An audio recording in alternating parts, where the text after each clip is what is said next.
The week prior you pulled out your engine. You then bought a new one and without hesitation put it right in. Life is good. Except that's not what happened, is it? Seeing that as the engine is out, this is the perfect opportunity to do some work on the engine and the engine bay that you'll never get the chance to do with the engine in again. Before you even touch the new engine, you need to clean the engine bay. Now I take good care of my cars and I take special pride in keeping them clean. As I'd briefly mentioned in the last video, I've cleaned the engine bay multiple times before, to the extent that I've used an undercarriage sprayer to clean off the gunk from the bottom of the engine. Even with doing that and using the pressure washer to reach down and spray off as much oil buildup as possible while the engine was in, the empty engine bay revealed so much more that I'd never been able to get. I started off by dousing the engine bay in purple power degreaser, then spraying it off. This will get off the more loosely held on dirt and will expose you with really how bad the gunk buildup is. After that, I used an engine specific degreaser. This type of degreaser specifically targets oil deposits, so with this spray and a bit of scrubbing, the engine cleaned up quite well. To finish up, I rinsed the engine bay, then sprayed on a top coat sealant, then wiped it off with a dry microfiber towel.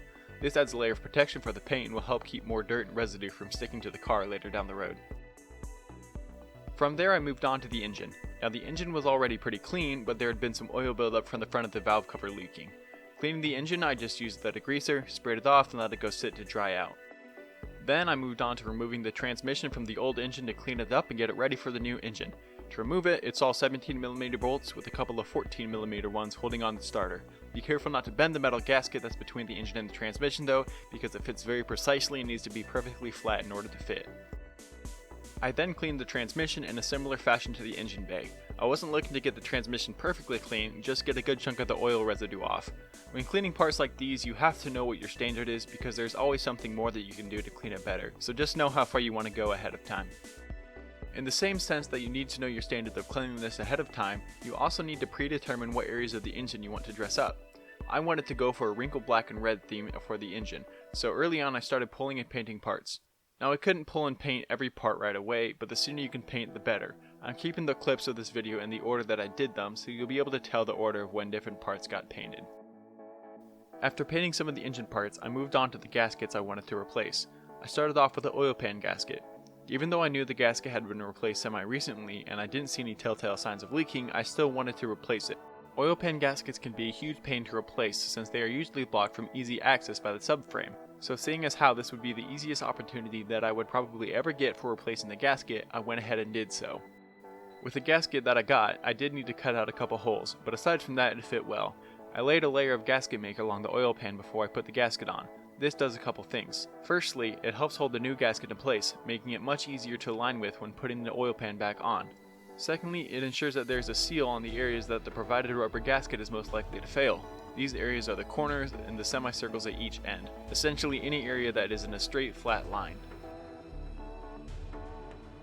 After the oil pan was set, I moved on to the valve cover. Once I got the cover off, I laid a microfiber cloth over the cams in order to keep the dust and debris from falling in. I cleaned the cover in the same manner as the other parts. I wasn't overly concerned about the paint not coming off because since I'll be doing a wrinkle coat, the previous layer of paint wouldn't even be visible. From there I set the cover aside to let it completely dry off. Up next was the cam angle sensor gasket. With this you need to make sure that you thoroughly clean the seating area so that way there is no residue that will cause the gasket to seat improperly. I'm going to be removing the sensor before the engine goes back in to make things a bit easier, so for the time being it's just hand tight in so that way I don't lose the part. By this time the valve cover had dried. I applied 3 thick layers of wrinkle paint, then sent the cover out in the sun to bake.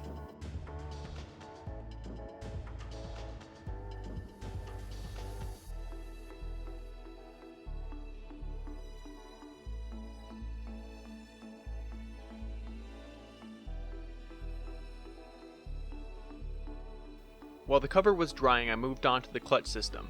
Now the clutch on the new engine was pretty worn and needed to be replaced. I could have just replaced it with the one from the old engine, which was in good working condition, but as with the oil pan gasket, since this would be the easiest opportunity that I had to replace it, that is what I did.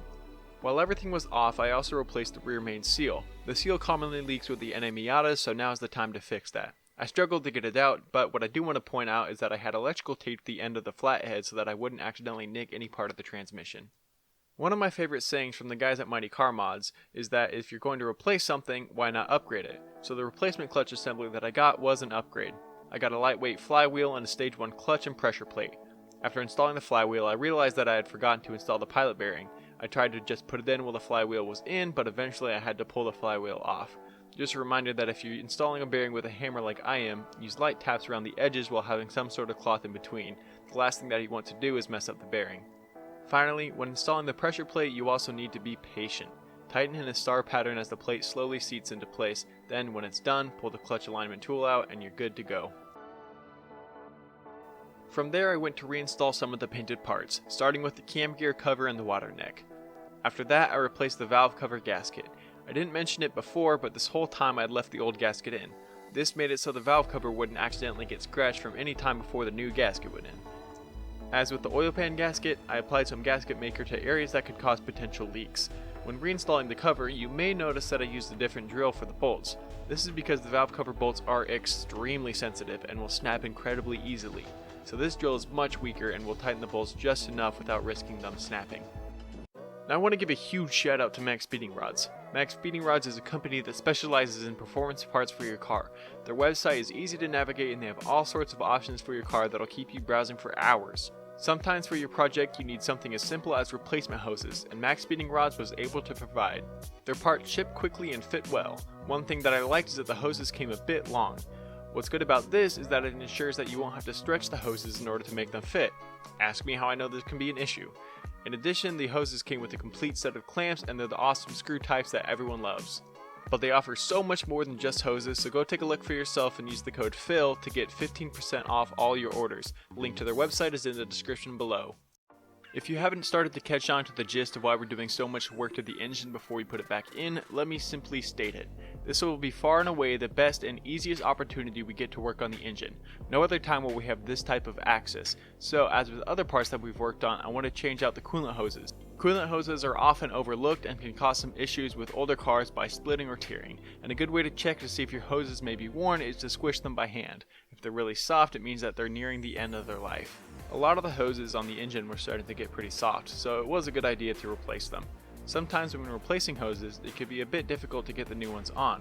What I do to help this is spray a little bit of WD-40 on the end of the hose and the mount, and this helps them slide right on.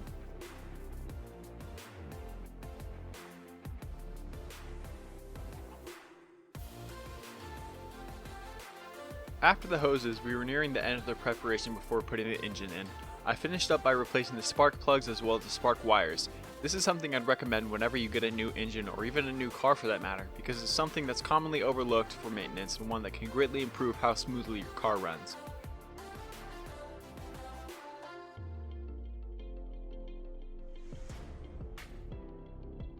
Next up was painting the intake manifold. I started off by cleaning it using purple power degreaser and a microfiber towel, and then I dried it off using a heat gun. From there I masked off everything and then applied 3 thick coats of the wrinkle paint. I specifically waited to paint the manifold because I knew that I would be doing a lot of work around that area. Wrinkle paint takes a lot longer to cure than other paints, so I didn't want to accidentally bump and smudge the paint while trying to work on other parts of the car, so that is why I waited until I was done working on the engine to paint it. The final thing that I did before starting the installation process was to clean the air intake. I found that the easiest way to clean, shine, and protect all at once is to use the dressing as a cleaner. It lifts the dirt out of the plastic really well and it rejuvenates it, giving it a nice gloss coat. It also works as a plastic wax, so any dirt that subsequently gets on can be wiped or rinsed off easily while still leaving the plastic shiny. The hardest part of the entire engine install was simply setting the engine in. The issue is that the lift's reach is just a tad short of where it needs to be, making it insanely hard to get the engine in. I used a piece of wood as an encouragement to get the engine in, and even then it was still a struggle. I do want to say that if you do need to use some sort of pry bar, I would highly recommend wood. Wood will be softer than any part of the engine, so what this ensures is that the wood itself will be what gets dented and not the engine. Also, hindsight is 20/20, and if I had to do this again, I would definitely take off the front bumper, as that would allow for the hoist to reach the proper distance in. I didn't get it on camera, but the way that I finally got the engine in place was to bring the hoist to the driver's side of the car and lift it just enough to be able to push the engine mounts into place with the wood. It took me about an hour to get it in, but once it was in, man, that was a good feeling. Once the engine is in, all that's really left to do is to reinstall everything. It's nothing more complicated than simply bolting things up, plugging things in, and popping in hoses until everything is in its place. My best advice? Grab a cup of coffee, put on some good music, and just go at it.